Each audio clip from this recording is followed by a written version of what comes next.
Hello, welcome back to my class. ഇപ്പോൾ കഴിഞ്ഞ 2 വീഡിയോയിൽ ഞാൻ മൾട്ടിപ്പിൾ ചോയ്സ് ക്വസ്റ്റ്യൻസ് ആയിരുന്നു ഇട്ടുണ്ടായിരുന്നത്. ഇപ്പോൾ ക്ലാസ് കുറച്ച് ദിവസമായിട്ട് നിർത്തി വെച്ചിരിക്കുകയായിരുന്നു. അപ്പോൾ പരീക്ഷയ്ക്ക് ഡേറ്റ് ഒക്കെ വന്നല്ലോ. അപ്പോൾ ഇനി ഞാൻ ഇമ്പോർട്ടൻ്റ് ആയിട്ടുള്ള സെക്ഷൻസ് അതിൻ്റെ ഇടയിൽ എടുത്തിട്ടുണ്ടായിരുന്നില്ല. Section 30 to 40. അപ്പോൾ ഇന്ന് അതാണ് എടുക്കാൻ പോകുന്നത് കേട്ടോ. അപ്പോൾ ഞാനത് നിങ്ങൾ മറന്നു പോയാലോ എന്ന് പറഞ്ഞിട്ട് എക്സാം അടുക്കുമ്പോൾ എടുക്കാൻ വേണ്ടി മാറ്റി വെച്ചതായിരുന്നു. അപ്പോൾ സെക്ഷൻ 30 to 35 ഈ വീഡിയോയിലും പിന്നെ 35 to 40 അടുത്ത വീഡിയോയിലും ആയിട്ട് ഇടാം. അപ്പോൾ ഈ വീഡിയോയുടെ തന്നെ ലാസ്റ്റ് ഞാൻ ഈ എടുത്ത ടോപ്പിക്സിൽ കുറച്ച് ക്വസ്റ്റ്യൻസ് ഇട്ടിട്ടുണ്ട്. നമുക്ക് നിങ്ങൾക്ക് ഒരു റിവൈസ് ചെയ്ത പോലെ ആയിരിക്കുമല്ലോ. അപ്പോൾ ഇതിന് മുമ്പിട്ട് മൾട്ടിപ്പിൾ ചോയ്സ് ക്വസ്റ്റ്യൻസ് ഒക്കെ എല്ലാവരും ആൻസർ ചെയ്തിട്ടുണ്ടാവുമെന്ന് പ്രതീക്ഷിക്കുന്നു. അതുപോലെ തന്നെ ചാനൽ സബ്സ്ക്രൈബ് ചെയ്യാത്തവരൊക്കെ സബ്സ്ക്രൈബ് ചെയ്യുക, കമൻസ് ഒക്കെ അറിയിക്കുക കേട്ടോ. അപ്പോൾ ക്ലാസ്സിലേക്ക് പോവാം. Section 30, commissioner of food safety of the state, അതായത് അപ്പോയിന്റ്മെന്റ്. കമ്മീഷണർ ഓഫ് ഫുഡ് സേഫ്റ്റിനെ അപ്പോയിന്റ് ചെയ്യുന്ന സെക്ഷനാണ് സെക്ഷൻ 30. അതിലത്തെ ഫസ്റ്റ് സബ്സെക്ഷൻ 1 എന്താണ്? The state government shall appoint the commissioner of food safety. ആരാണ് commissioner of food safety appoint ചെയ്യുന്നത്? State government. എന്തിനു വേണ്ടിയിട്ടാണ്? The implementation of the food safety and standards. Food സേഫ്റ്റിയും അതുപോലെ തന്നെ സ്റ്റാൻഡേർഡ്സും ഇംപ്ലിമെന്റ് ചെയ്യാൻ വേണ്ടിയിട്ട്, നല്ല രീതിയിൽ ഇംപ്ലിമെന്റ് ചെയ്യാൻ വേണ്ടിയിട്ടാണ് കമ്മീഷണറെ അപ്പോയിന്റ് ചെയ്യണത്.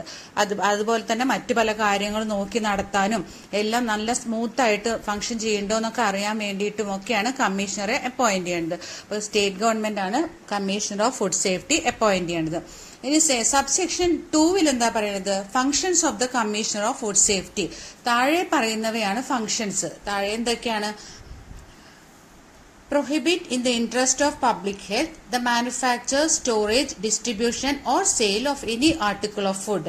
എല്ലാ മേഖലകളിലും മാനുഫാക്ചറിങ്, അതുപോലെ തന്നെ ഡിസ്ട്രിബ്യൂഷൻ, അതുപോലെ തന്നെ സ്റ്റോറേജ്, അതുപോലെ തന്നെ സെയിൽ, എല്ലാ മേഖലകളിലും ജനങ്ങളുടെ ആരോഗ്യത്തിന് അനുസരിച്ചാണോ സാധനങ്ങൾ ഉൽപ്പാദിപ്പിക്കുന്നതും അതുപോലെ തന്നെ വിതരണം ചെയ്യുന്നതും എന്നൊക്കെ ഉറപ്പുവരുത്തണം. സെക്കൻഡ് വൺ എന്താണ്? Carry out survey of the industrial units engaged in the food to find out compliance. Industrial units എന്ന് പറഞ്ഞാൽ മാനുഫാക്ചറിങ് ആൻഡ് പ്രോസസ്സിംഗ് യൂണിറ്റ്സ്. അതൊക്കെ നല്ല രീതിയിലാണോ പ്രവർത്തിക്കുന്നത്? അത് പറഞ്ഞ് നമ്മൾ പറഞ്ഞില്ലേ, ആക്ടിൽ പറഞ്ഞിട്ടുണ്ടല്ലോ ഇന്ന സ്റ്റാൻഡേർഡുകൾ വേണം. അതുപോലെ തന്നെ എല്ലാം പറഞ്ഞ് നോട്ടിഫൈ ചെയ്തിട്ടുള്ള സ്റ്റാൻഡേർഡുകൾ അനുസരിച്ചാണോ ഈ യൂണിറ്റ്സ് ഒക്കെ പ്രവർത്തിക്കുന്നത് എന്ന് പരിശോധിക്കണം. അതുപോലെ തന്നെ ക്യാരി ഔട്ട് സർവേ പരിശോധിക്കല്ല, സർവേ എടുക്കണം ഇതിനെയൊക്കെ കുറിച്ച്. പിന്നെയോ conduct or organise training programmes കൊടുക്കണം. ആർക്ക് കൊടുക്കണം? അത് ജീവനക്കാർക്ക് കൊടുക്കാം. അതുപോലെ തന്നെ റീറ്റെയിലേഴ്സ്, ഹോൾസെയിലേഴ്സ്, കൺസ്യൂമേഴ്സ്, ഈ മേഖലകളിൽ ഫുഡ് ബിസിനസ് മേഖലകളിലുള്ള എല്ലാവർക്കും എന്ത് ചെയ്യണം? ട്രെയിനിങ് പ്രോഗ്രാംസ് കണ്ടക്ട് ചെയ്യണം. Ensure an efficient and uniform implementation of standards as specified. പറഞ്ഞിട്ടുള്ള പ്രകാരമുള്ള സ്റ്റാൻഡേർഡ് ഒക്കെ എഫിഷ്യന്റ് ആയിട്ട് ഒരേപോലെ തന്നെ ഇംപ്ലിമെന്റ് ചെയ്യുന്നുണ്ടോന്ന് പരിശോധിക്കണം, ഉറപ്പുവരുത്തണം. പരിശോധിച്ചാൽ മാത്രം പോരാ, അത് ഉറപ്പുവരുത്തണം. Then next one is sanction prosecution for the offences punishable with imprisonment. ഇതൊന്നും നമ്മൾ പഠിച്ചതാണ് അല്ലേ? മുമ്പത്തെ വീഡിയോയിൽ ഞാൻ പഠിപ്പിച്ചിട്ടുണ്ടായിരുന്നു ശിക്ഷകളൊക്കെ, ഫൈന്, അതുപോലെ തന്നെ ഇംപ്രിസൺമെന്റ് ഒക്കെ. അപ്പൊ അതൊക്കെ ശരിക്കാണോ? അതുപോലെ കൊടുക്കേണ്ട ശിക്ഷകളൊക്കെ ഫുഡ് സേഫ്റ്റി ഓഫീസർ, അതുപോലെ ഫുഡ് അനലിസ്റ്റ് ഒക്കെ കണ്ടുപിടിച്ചിട്ട് കുറെ കാര്യങ്ങളൊക്കെ ഇവർ കൊണ്ടു കൊടുക്കും. അപ്പൊ അതെല്ലാം പരിശോധിച്ചതിന് ശേഷം ഇവർക്കുള്ള ശിക്ഷ ശരിയായ രീതിയിലാണോ, അല്ലെങ്കിൽ ശിക്ഷ വിധിക്കുക, സാങ്ഷൻ ചെയ്യുക, വിധിച്ച ശിക്ഷ സാങ്ഷൻ ചെയ്യുക. സച്ച് അതർ ഫങ്ഷൻസ് വിത്ത് കൺസൾട്ടേഷൻസ് വിത്ത് ഫുഡ് അതോറിറ്റി. അതുപോലെ തന്നെ സ്റ്റേറ്റ് ഗവൺമെന്റിന്റെ ഇതേപോലെയുള്ള മറ്റു കാര്യങ്ങൾ ഫുഡ് അതോറിറ്റിയുമായിട്ട് ആലോചിച്ച് ചെയ്യണം. അപ്പൊ ഇതൊക്കെയാണ് എന്ത്? ഫുഡ് കമ്മീഷണർ അല്ലെങ്കിൽ കമ്മീഷണർ ഓഫ് ഫുഡ് സേഫ്റ്റിയുടെ ഫങ്ഷൻസ്. അടുത്തത് എന്താണ്? Third one, the commissioner of food safety subject to such conditions and restrictions specified by the order. ഓർഡറിൽ പറഞ്ഞിട്ടുള്ള പ്രകാരമുള്ള എല്ലാ റൂൾസ് ആൻഡ് റെഗുലേഷൻസും അനുസരിക്കാൻ ആര് ബാധ്യസ്ഥനാണ്? കമ്മീഷണർ ബാധ്യസ്ഥനാണ്. His powers and functions as he may deem necessary to any officer subordinate to him. ഇനി അത്യാവശ്യ ഘട്ടങ്ങളിൽ ഫംഗ്ഷൻസ് എന്ത് ചെയ്യാം? സബോർഡിനേറ്റിന് കൊടുക്കാം. പക്ഷെ എന്ത് അപ്പോയിന്റ്മെന്റ്സ് ഒന്നും തന്നെ പാടില്ല. അപ്പോയിന്റ്മെന്റ്സ് ഒക്കെ ആര് ചെയ്യണം? കമ്മീഷണർ ഓഫ് ഫുഡ് സേഫ്റ്റി തന്നെ ചെയ്യണം. ആരുടെയൊക്കെ അപ്പോയിന്റ്മെന്റ്സ് ആണ്? appointment of the food safety officer, appointment of the designated officer, അതുപോലെ appointment of the food analyst. ഇതേപോലത്തെ കാര്യങ്ങളൊന്നും സബോർഡിനേറ്റ്സിന് കൊടുക്കരുത്. അപ്പോൾ മറ്റുള്ള ചെറിയ ചെറിയ കാര്യങ്ങളൊക്കെ ഉണ്ടെങ്കിൽ ആർക്ക് കൊടുക്കാം? സബോർഡിനേറ്റ്സിന് കൊടുത്തിട്ടും ആ ഫങ്ഷൻസ് അവരെ കൊണ്ട് നിർവഹിപ്പിക്കാം, അത്യാവശ്യ ഘട്ടങ്ങളിൽ മാത്രം. Section 31 licensing and registration of food business. നമുക്ക് എല്ലാവർക്കും അറിയാം, എന്തൊരു ബിസിനസ് തുടങ്ങുകയാണെങ്കിലും നമുക്ക് ലൈസൻസ് വേണം അല്ലേ. വിത്തൗട്ട് ലൈസൻസ് നമുക്ക് ഒന്നും ചെയ്യാൻ പറ്റില്ല. എന്തിനൊരു വണ്ടി ഓടിക്കണമെങ്കിൽ ലൈസൻസ് വേണം. അപ്പൊ എല്ലാ കാര്യത്തിനും നമുക്ക് ലൈസൻസ് ഇല്ലാതെ പറ്റില്ല. അപ്പൊ ഈ ഫുഡ് ബിസിനസ് തുടങ്ങുമ്പോൾ ലൈസൻസ് എങ്ങനെ എടുക്കണം, എന്തൊക്കെയാണ് നിയമങ്ങൾ എന്നൊക്കെ ഉള്ളതിനെ പറ്റിയാണ് സെക്ഷൻ 31 പറയുന്നത്. Licensing and registration of food business, എങ്ങനെയാണ് അതിന്റെ രജിസ്ട്രേഷൻ പ്രൊസീജിയേഴ്സ്, എങ്ങനെയാണ് ലൈസൻസിന് അപ്ലൈ ചെയ്യുക എന്നൊക്കെ ഉള്ള കാര്യങ്ങളാണ് ഇതിൽ പറയുന്നത്. ഫസ്റ്റ് വൺ എന്താ, no person shall start any food business without a licence. നമുക്ക് എല്ലാവർക്കും അതറിയാം. ഒരു കാര്യം, ആരെങ്കിലും ഫുഡ് ബിസിനസ് തുടങ്ങാൻ ആഗ്രഹിക്കുന്നവരോ അല്ലെങ്കിൽ ഫുഡ് ബിസിനസ് തുടങ്ങണമെന്ന് വിചാരിക്കുന്നവരോ എന്ത് ചെയ്യണം, ആദ്യം തന്നെ ലൈസൻസിന് ആപ്ലിക്കേഷൻ കൊടുക്കണം. അപ്പോൾ ഒരാൾക്കും ലൈസൻസ് ഇല്ലാതെ ഒരു ബിസിനസ്സും തുടങ്ങാൻ പറ്റില്ല. Subsection 1 is not applicable for petty manufacturer, retailers, hawkers, etc. ഇത് ആർക്ക് ബാധകമല്ല. ഈ ലൈസൻസ് വേണമെന്നുള്ളത് ചെറിയ പെറ്റി മാനുഫാക്ചർ, അതുപോലെ റോഡിൽ സ്ട്രീറ്റ് വെൻഡേഴ്സ് ഉണ്ടാവും, ഹോക്കേഴ്സ് ഉണ്ടാവും, അതുപോലെ റീറ്റെയിലേഴ്സ്. അപ്പൊ അവർക്കൊന്നും എന്താണ് ഈ നിയമം, ഈ ലൈസൻസ് വേണ്ട. പക്ഷെ അവരെന്ത് ചെയ്യണം, ദേ ഷുഡ് രജിസ്റ്റർ ദംസെൽസ്. അവർ രജിസ്റ്റർ ചെയ്യും വേണം. ഉറപ്പ് വരുത്തണം എന്ത്, അവർ വിൽക്കുന്ന വസ്തുക്കൾ ആരോഗ്യത്തിന് ഹാനികരമല്ല, അല്ലെങ്കിൽ അതാണ് സേഫ് ഫുഡ് അല്ല എന്ന് അവർ ഉറപ്പ് വരുത്തുകയും വേണം. അതുപോലെ രജിസ്റ്റർ ചെയ്യണം, അതോറിറ്റിയിൽ രജിസ്റ്റർ ചെയ്യണം. ഏതാണോ അതിന്റെ കൺസേൺ അതോറിറ്റി അവിടെ പോയിട്ട് ഇവർ രജിസ്റ്റർ ചെയ്യും വേണം. പക്ഷേ ഈ ഹോക്കേഴ്സ് അല്ലെങ്കിൽ സ്ട്രീറ്റ് വെൻഡേഴ്സ് എന്ന് പറഞ്ഞാൽ അവരെന്ത് ചെയ്യണം, അവര് ചില സ്ഥലങ്ങളിലൊക്കെ നമ്മൾ കണ്ടിട്ടില്ലേ, സ്ട്രീറ്റിലുള്ളവരെ കൊഴിപ്പിച്ചു എന്നൊക്കെ പറയുന്നത് കേട്ടിട്ടില്ലേ. അപ്പൊ അവിടെ അനധികൃതമായിട്ടായിരിക്കും. അപ്പൊ അത് അവർക്ക് പറഞ്ഞിട്ടുള്ള സ്ഥലത്ത് മാത്രമേ അവർ കച്ചവടം ചെയ്യാൻ പാടുള്ളൂ. അല്ലാതെ അനധികൃതമായിട്ട് കച്ചവടം ചെയ്താൽ അവർ അവിടുന്ന് മാറ്റും. അപ്പൊ അതിന് അവർക്ക് ലൈസൻസ് ഇല്ലാത്തതുകൊണ്ടൊന്നുമല്ല, അവരാ പറഞ്ഞിട്ടില്ല അല്ലെങ്കിൽ അവര് ഉപയോഗിക്കുന്ന ആ സ്ഥലം എന്തായിരിക്കും, എഗെയിൻസ്റ്റ് ദ ലോ ആയിരിക്കും, അവർക്ക് യൂസ് ചെയ്യാൻ പാടില്ലാത്ത സ്ഥലത്തായിരിക്കും. അപ്പൊ അതാണ് അവർക്ക്. അപ്പൊ ദേ should register themselves. Any person desires to start a business shall make an application for license to the designated officer. ആദ്യത്തെ പ്രൊസീജിയർ എന്താണ്, ഇവരൊരു ആപ്ലിക്കേഷൻ ഡെസിഗ്നേറ്റഡ് ഓഫീസറിന് കൊടുക്കണം.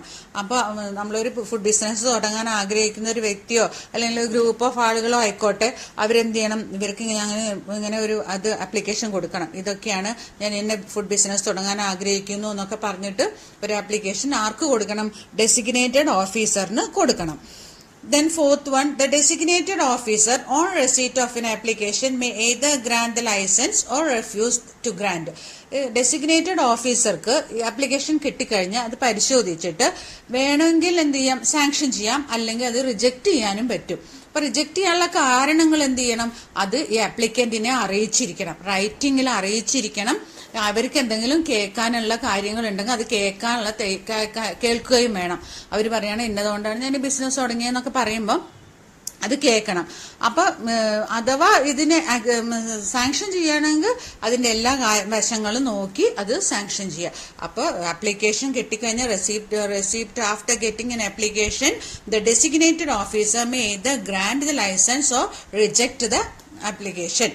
Then if license is not issued within 2 months from the date of application, the applicant may start his business after expiry of the set period. അപ്പൊ ഈ ആപ്ലിക്കേഷനിലെ എല്ലാ കാര്യങ്ങളും detail ആയിട്ട് കൊടുക്കണം. ഏത് ടൈപ്പ് ബിസിനസ് ആണ് തുടങ്ങുന്നത്, അതിന് എത്രയാണ് ചെലവ്, അതെന്താണ് എന്നുള്ള എല്ലാ ഡീറ്റെയിൽസും ആപ്ലിക്കേഷനിൽ കൊടുക്കണം. അപ്പൊ ഡെസിഗ്നേറ്റഡ് ഓഫീസറിന് വേണമെങ്കിൽ അത് റിജക്ട് ചെയ്യാം, അല്ലെങ്കിൽ അത് സാങ്ഷൻ ചെയ്യാം. റിജക്ട് ചെയ്തില്ലാതെ 2 മാസം കഴിഞ്ഞിട്ടും ഇതിന് സാങ്ഷൻ കൊടുത്തില്ല എന്നുണ്ടെങ്കിൽ ഈ ആപ്ലിക്കേഷൻ കൊടുത്ത ഫുഡ് ബിസിനസ് ഓപ്പറേറ്റർക്ക് ഫുഡ് ബിസിനസ് സ്റ്റാർട്ട് ചെയ്യാം. അപ്പൊ അതിൽ പറഞ്ഞിട്ടുള്ള ഡേറ്റ് ഉണ്ടാവും, ഞാൻ ഇന്ന ഡേറ്റിനാണ് സ്റ്റാർട്ട് ചെയ്യാൻ ആഗ്രഹിക്കുന്നത് എന്നൊക്കെ പറഞ്ഞിട്ടുണ്ടാവും. അപ്പൊ ആ ഡേറ്റിന്റെ എക്സ്പയറി ആവണേ after expiry of the set period, ആ പറഞ്ഞ സമയം കഴിഞ്ഞ ഉടൻ തന്നെ എന്ത് ചെയ്യാം, ഇവർക്ക് ബിസിനസ് സ്റ്റാർട്ട് ചെയ്യാം. അപ്പൊ ആ ഫുഡ് ബിസിനസ് സ്റ്റാർട്ട് ചെയ്യുമ്പോൾ നമ്മുടെ ഡെസിഗ്നേറ്റഡ് ഓഫീസർ കൊടുത്തിട്ടില്ലല്ലോ, ലൈസൻസ് കൊടുത്തിട്ടില്ല, പക്ഷെ റിജക്റ്റും ചെയ്തിട്ടില്ല. അങ്ങനെയാണെങ്കിൽ എന്ത് ചെയ്യാം, ഈ food business operator food business start ചെയ്ത് കഴിഞ്ഞാൽ ഡെസിഗ്നേറ്റഡ് ഓഫീസർക്ക് ഒരു ലെറ്റർ പോലെ ഒരു ഇത് കൊടുക്കാം. അതിനെയാണ് ഇംപ്രൂവ്മെന്റ് നോട്ടീസ് എന്ന് പറയാം. ഒരു ഇംപ്രൂവ്മെന്റ് നോട്ടീസ് ആർക്ക് കൊടുക്കാം, ഇവിടെ പുതിയ ഫുഡ് ബിസിനസ് ഓപ്പറേറ്റർക്ക് കൊടുക്കാം. അപ്പൊ ആദ്യം ഒരു ആപ്ലിക്കേഷൻ എഴുതണം. ആപ്ലിക്കേഷൻ ആർക്ക് കൊടുക്കണം? ഡെസിഗ്നേറ്റഡ് ഓഫീസറിന് കൊടുക്കണം. ഡെസിഗ്നേറ്റഡ് ഓഫീസറിന് ഒന്നില്ലെങ്കിൽ അത് റിജക്ട് ചെയ്യാം, അല്ലെങ്കിൽ സാങ്ഷൻ ചെയ്യാം. സാങ്ഷൻ ചെയ്താൽ ഉടൻ തന്നെ 2 മാസത്തിനുള്ളിൽ തന്നെ വേഗം എന്ത് ചെയ്യണം? ലൈസൻസ് കൊടുത്തിരിക്കണം. അല്ലെങ്കിൽ എക്സ്പയർ ഡേറ്റ് കഴിഞ്ഞാൽ ഉടൻ ഫുഡ് ബിസിനസ് ഓപ്പറേറ്റർ ഒരു ഫുഡ് ബിസിനസ് സ്റ്റാർട്ട് ചെയ്യും. Next one is fifth one, every license shall be subject to conditions specified by regulations. എല്ലാ ലൈസൻസ് കിട്ടിയവരും അതിലുള്ള റെഗുലേഷൻസ് പറഞ്ഞ പോലെ തന്നെ പ്രവർത്തിക്കണം. ലൈസൻസ് കിട്ടിയെന്ന് പറഞ്ഞു പിന്നെ തോന്നിയ പോലെ ഒന്നും ചെയ്യാൻ പറ്റില്ല. ലൈസൻസ് കിട്ടിക്കഴിഞ്ഞാൽ പിന്നെ എങ്ങനെയാണോ അതിൽ പറഞ്ഞ റൂൾസ് ആൻഡ് റെഗുലേഷൻസിൽ എങ്ങനെയാണോ പറഞ്ഞിട്ടുള്ള അത് പ്രകാരമായിരിക്കണം പ്രവർത്തിക്കേണ്ടത്. A single license is needed for one or more articles of food in the same area. അപ്പോൾ ഒരേ ഏരിയയിൽ തന്നെ ഒരു ഫുഡ് ബിസിനസ് ഓപ്പറേറ്റർ ആണ്. അവർക്ക് ഒരേ സ്ഥലത്ത് തന്നെ കുറെ food ബിസിനസ്സുകളുണ്ട്.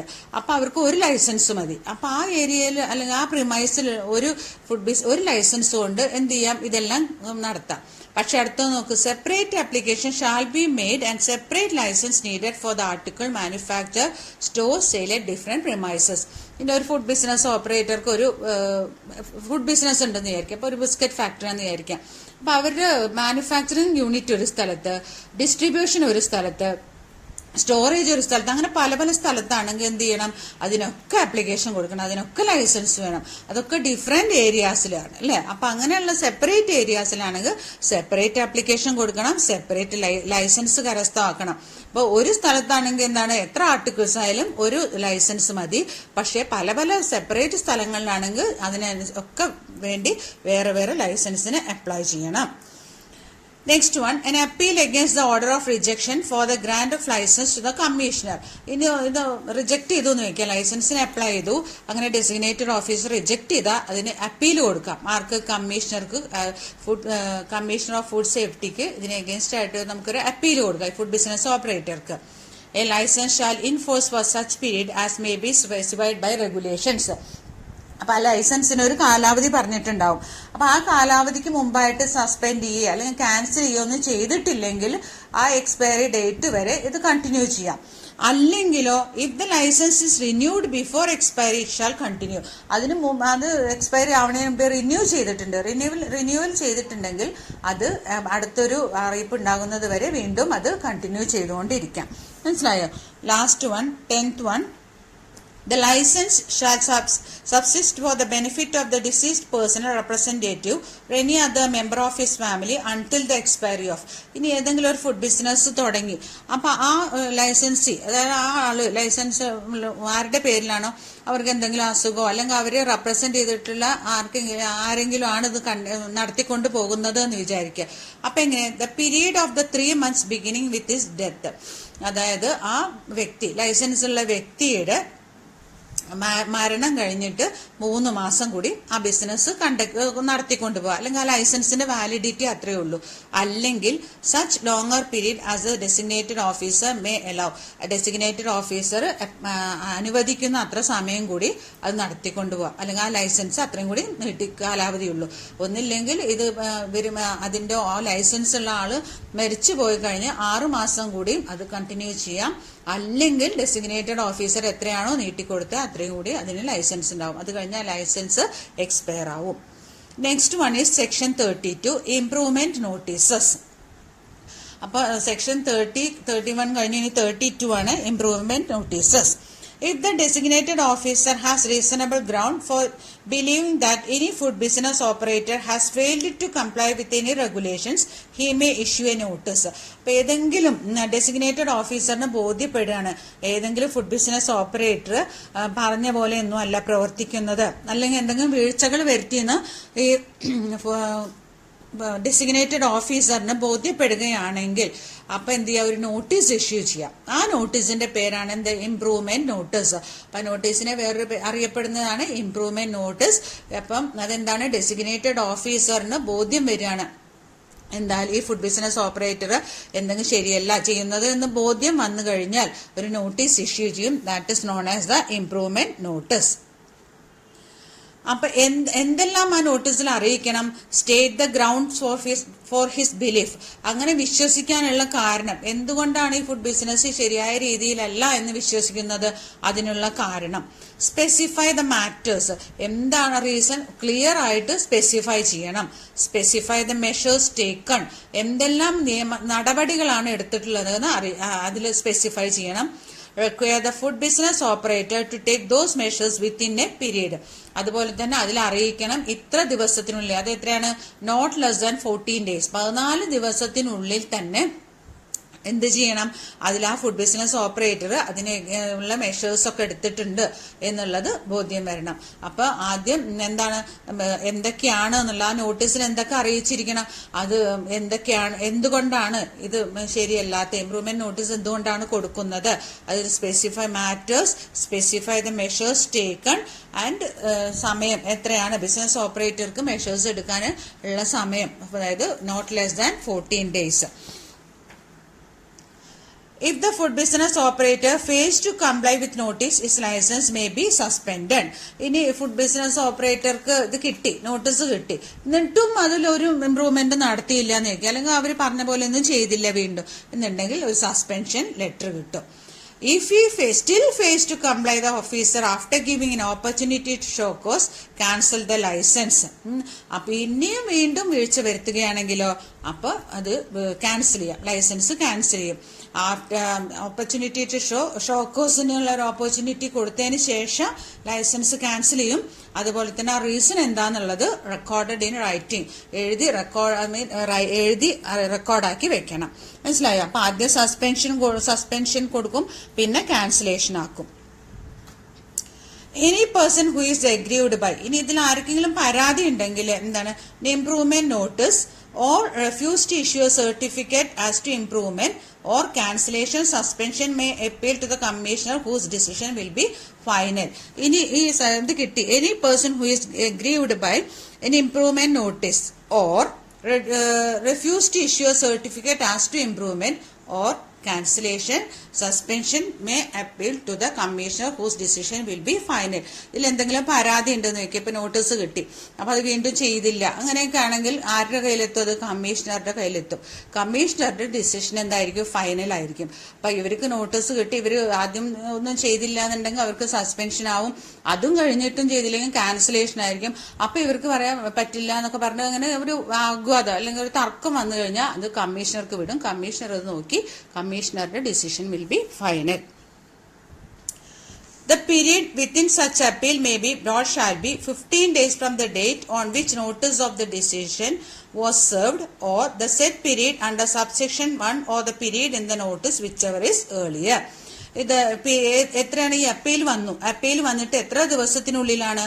15 days from the date on which notice of the decision was served. ഈ ഫുഡ് ബിസിനസ് ഓപ്പറേറ്റർക്ക് നോട്ടീസ് കൊടുത്ത് 15 ദിവസത്തിനുള്ളിലോ അല്ലെങ്കിലോ the said period under subsection 1 or the period in the notice whichever is earlier. Notice പറഞ്ഞിട്ടുള്ള period ആണോ അല്ലെങ്കിൽ 15 ദിവസത്തിനുള്ളിലാണോ ഏതാണോ നേരത്തെ അത് നടപ്പിലാക്കും. അപ്പൊ അപ്പീൽ കിട്ടിയ ഒരാള് ഫുഡ് ബിസിനസ് ഓപ്പറേറ്ററിന് അപ്പീൽ കൊടുക്കാം. അപ്പൊ the period within such appeal may be broad shall be. Appeal എത്ര ദിവസത്തിനുള്ളിൽ കൊടുക്കണം? 15 ദിവസത്തിനുള്ളിൽ കൊടുക്കണം. അല്ലെങ്കിലോ നോട്ടീസ് പറഞ്ഞ ദിവസമോ 15 ഡേയ്സിന്റെ മുമ്പ് ഏതാണോ കുറഞ്ഞത് അതിനുള്ളിൽ അപ്പീൽ കൊടുത്തിരിക്കണം. Section 34 emergency prohibition notices and orders. അപ്പൊ അതിൽ നമുക്ക് പോയിന്റ് വൈസ് ആയിട്ട് പഠിക്കാം. Section 34 emergency prohibition notices and orders എന്തൊക്കെയാണ്? എമർജൻസി പ്രൊഹിബിഷൻ ഓർഡേഴ്സും അതുപോലെ തന്നെ നോട്ടീസസും. അപ്പൊ സെക്ഷൻ 33 ഞാൻ എടുത്തതാണ് മുമ്പ് പ്രൊഹിബിഷൻ ഓർഡേഴ്സ്, അതുകൊണ്ടാണ് 33 ഇതിൽ നിന്ന് മാറ്റിയത് കേട്ടോ. 34 ആണ് അടുത്തത്. അപ്പൊ അതിൽ ഫസ്റ്റ് വൺ പോയിന്റ് വൈസ് ആയി പഠിക്കുമ്പോൾ നിങ്ങൾക്ക് എളുപ്പം ഓർത്ത് വെക്കാൻ പറ്റും. അപ്പൊ ഫസ്റ്റ് വൺ ഈസ് നോട്ടീസ്.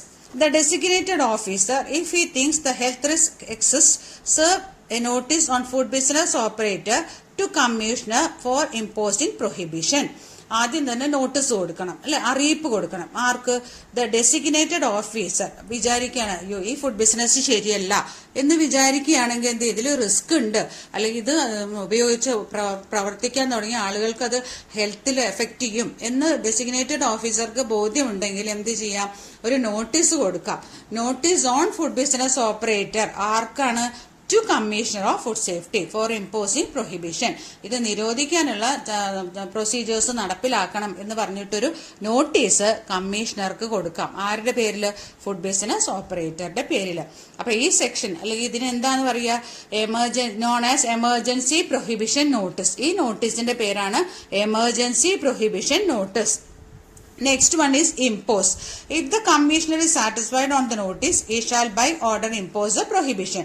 ഇനി കമ്മീഷണർ നോക്കിയിട്ട് മനസ്സിലായി ഇത് ശരിയാണ്, ഇത് പറഞ്ഞ പോലെ ഡെസിഗ്നേറ്റഡ് ഓഫീസർ പറഞ്ഞ പോലെ തന്നെ ഇത് റിസ്ക് ഫാക്ടർ ഉള്ളതാണെന്ന് മനസ്സിലായി കഴിഞ്ഞാൽ അത് ഇമ്പോസ് ചെയ്യാം. ആർക്ക്? കമ്മീഷണർക്ക്. Prior notice. അതിപ്പോ തേർഡ് വൺ എന്താ? The designated officer shall not apply emergency prohibition order unless he has served notice 1 day before to the operator. ഇത് നേരെ കമ്മീഷണർക്ക് കൊടുക്കുന്നതിന് മുമ്പ് ആരെ അറിയിച്ചിരിക്കണം? ഫുഡ് ബിസിനസ് ഓപ്പറേറ്ററെ അറിയിച്ചിരിക്കണം. ഒരു ദിവസം മുമ്പേ അവർക്ക് നോട്ടീസ് കൊടുക്കണം. ഇങ്ങനെയാണ്, ഞാൻ ഇതുകൊണ്ടാണ് നിങ്ങളുടെ ഫുഡ് ബിസിനസ് ശരിയല്ല, ഇന്ന കാരണം കൊണ്ട് ഞാൻ ഇതിനെ പറ്റിയിട്ട് കമ്മീഷണർക്ക് നോട്ടീസ് കൊടുക്കാൻ പോവുകയാണെന്നുള്ളത് ഫുഡ് ബിസിനസ് ഓപ്പറേറ്ററെ അറിയിച്ചിരിക്കണം. അതാണ് പ്രയർ നോട്ടീസ്. ഇപ്പൊ notice first one notice, second impose, third one prior notice. അപ്പൊ നോട്ടീസ് എന്ന് പറയുമ്പോൾ തന്നെ നമുക്ക് ഓർമ്മയിൽ വരും ഡെസിഗ്നേറ്റഡ് ഓഫീസർ കമ്മീഷണർക്ക് ഒരു നോട്ടീസ് കൊടുക്കണം, അത് കമ്മീഷണർ ഇമ്പോസ് ചെയ്യുന്നു. അപ്പൊ പ്രയർ നോട്ടീസ് എന്ന് പറഞ്ഞാൽ അത് ഫുഡ് ബിസിനസ് ഓപ്പറേറ്റർക്ക് മുൻകൂട്ടി കൊടുക്കുന്നു. As soon as practicable, after making of an emergency prohibition order, the designated officer shall require the FSO, Food Safety Officer, എന്ത് ആവശ്യപ്പെടാം? Serve a copy of the order on the operator. ആ food business ഓപ്പറേറ്റർക്ക് ഒരു copy കൊടുക്കാം ഈ നോട്ടീസിന്റെ. Affix a copy of the order. അത് എവിടെ? കാണുന്ന സ്ഥലത്ത്, അവരുടെ പ്രിമൈസസിലോ അവരുടെ ബിൽഡിങ്ങിലോ കാണുന്ന സ്ഥലത്ത് ഒരു കോപ്പി, ഓർഡറിന്റെ കോപ്പി പതിപ്പിക്കാം. അത് if contravenes fine may extend to 2 lakhs and imprisonment may 2 years. അതായത് ആരെങ്കിലും ഇതിനെ പറിച്ചു കയറി കളയേ അല്ലെങ്കിൽ ഇതിനെതിരായിട്ട് എന്തെങ്കിലും പറയേ, ഇത് ഫുഡ് ബിസിനസ് ഓപ്പറേറ്റർ അല്ല, അവരാരെങ്കിലും അവരോട് റിലേറ്റ് ചെയ്തിട്ടുള്ള ആരെങ്കിലും എന്തെങ്കിലും ഇതിന് എഗൻസ്റ്റ് ആയിട്ട് ചെയ്തു കഴിഞ്ഞാൽ അവർക്ക് 2 ലക്ഷം വരെ പിഴയോ 2 വർഷം ജയിൽവാസമോ അനുഭവിക്കേണ്ടി വരും. Expiry. An EPO shall cease to have effect on the issue by the designated officer of a certificate that the operator has taken sufficient measures. അപ്പൊ EPO എന്ന് പറഞ്ഞത് ഞാൻ ഷോർട്ടായിട്ട് എഴുതിയാണ്. എമർജൻസി പ്രൊഹിബിഷൻ ഓർഡർ ആണ്. Prohibition order shall cease to have effect on the issue by the designated officer of a certificate. ഇത് ഏതുവരെയാണ്? Food safety food business operator ആ മെഷേഴ്സ് എല്ലാം ചെയ്തു എന്ന് പറഞ്ഞൊരു സർട്ടിഫിക്കറ്റ് ഡെസിഗ്നേറ്റഡ് ഓഫീസർ റെഡിയാക്കി കഴിഞ്ഞാൽ ഇതിന്റെ കഴിഞ്ഞു. പിന്നെ അതിനുള്ള കാലാവധി കഴിഞ്ഞു ഈ നോട്ടീസിന്റെ. അപ്പൊ ആ നോട്ടീസ് കൊടുത്തു. അപ്പൊ ഫുഡ് ബിസിനസ് ഓപ്പറേറ്റർ അതെല്ലാം റെക്ടിഫൈ ചെയ്തു എന്ന് തെളിഞ്ഞു കഴിഞ്ഞാൽ ഇവർക്ക് സർട്ടിഫിക്കറ്റ് കൊടുക്കാം. ഈ നോട്ടീസ് പ്രകാരം ഇയാളെല്ലാം മാറ്റിയിട്ടുണ്ട് ഈ ഫുഡ് ബിസിനസ് ഓപ്പറേറ്റർ എന്ന് പറഞ്ഞു കഴിഞ്ഞാൽ അപ്പൊ പിന്നെ അതിന് വാലിഡിറ്റി ഇല്ല. Time. The expiry officer shall issue certificate within 7 days of an application by the operator. The officer designated officer എന്ത് ചെയ്യണം? ഒരു സർട്ടിഫിക്കറ്റ് എപ്പോൾ കൊടുക്കണം? Within 7 days of an application by the operator. ഓപ്പറേറ്റർക്ക് 6 ദിവസത്തിനുള്ളിൽ വിത്തിൻ 7 days 7 ദിവസത്തിനുള്ളിൽ application by the operator application കൊടുക്കണം. എന്തിന്? ഇതിലാണ് പറഞ്ഞിട്ട് അവർക്ക് എന്താണോ പറയാനുള്ളത് അത് പറഞ്ഞിട്ട് ഒരു ആപ്ലിക്കേഷൻ കൊടുക്കാം. Section 35 Notification of Food Poisoning. The Food Authority require registered medical practitioners to report all occurrences of food poisoning coming to their notice by notification. Food Authorityക്ക് അവരുടെ ആ ഏരിയയിലുള്ള മെഡിക്കൽ പ്രാക്ടീഷണറോട് ചോദിക്കാം, അവരുടെ സഹായം തേടാം. എന്തിനു വേണ്ടിയിട്ട്? ഇതിൽ പോയ്സണിങ് ഉണ്ടോ എന്നുള്ള നോട്ടിഫിക്കേഷൻ കൊടുക്കാൻ വേണ്ടി, ഏതെങ്കിലും ഫുഡിൽ പോയ്സണിങ് ഉണ്ടോ എന്നെല്ലാം അറിയാൻ വേണ്ടി അവിടുത്തെ തന്നെ ഉള്ള ഒരു മെഡിക്കൽ പ്രാക്ടീഷണറുടെ അവരുടെ സഹായം അഭ്യർത്ഥിക്കാം. അതുപോലെ തന്നെ അതിനെക്കുറിച്ചുള്ള റിപ്പോർട്ടുകൾ report all occurrences of food poisoning coming to their notice to such officer as may be specified. അപ്പൊ ഇത്രയാണ് സെക്ഷൻ 35 വരെ ഉള്ളത്. ഇനി ഇതിന്റെ ബേസ് ചെയ്തിട്ട് കുറച്ച് ക്വസ്റ്റ്യൻസ് ആണ് കേട്ടോ. First one, Commissioner of Food Safety is appointed on section 34, 32, 33, 30. Answer is 30. Second one, emergency prohibition notices and orders under section 32, 33, 34, 35. Answer is 34. A prohibition order shall cease to have effect upon the court being satisfied on an application made by the business operator not less than dash months. 5, 6, 3, 2. Answer is 6. Under section 34, the designated officer shall issue a certificate within dash days. 7, 6, 5, 4. Answer 7. Notification of food poisoning is under section 32, 33, 35, 34. Section 35. Section 32 is referred as prohibition orders, emergency prohibition order, improvement notice, prohibition notice. Answer, improvement notice. Under section 34, the designated officer shall apply to the dash if he thinks health risk exists. Food safety officer, commissioner of food safety, medical practitioner, police. Answer is commissioner of food safety. അപ്പോൾ ഇതോടുകൂടി ഇന്നത്തെ class തീർന്നു. അപ്പോൾ എല്ലാവരും നന്നായിട്ട് പഠിക്കുക. By.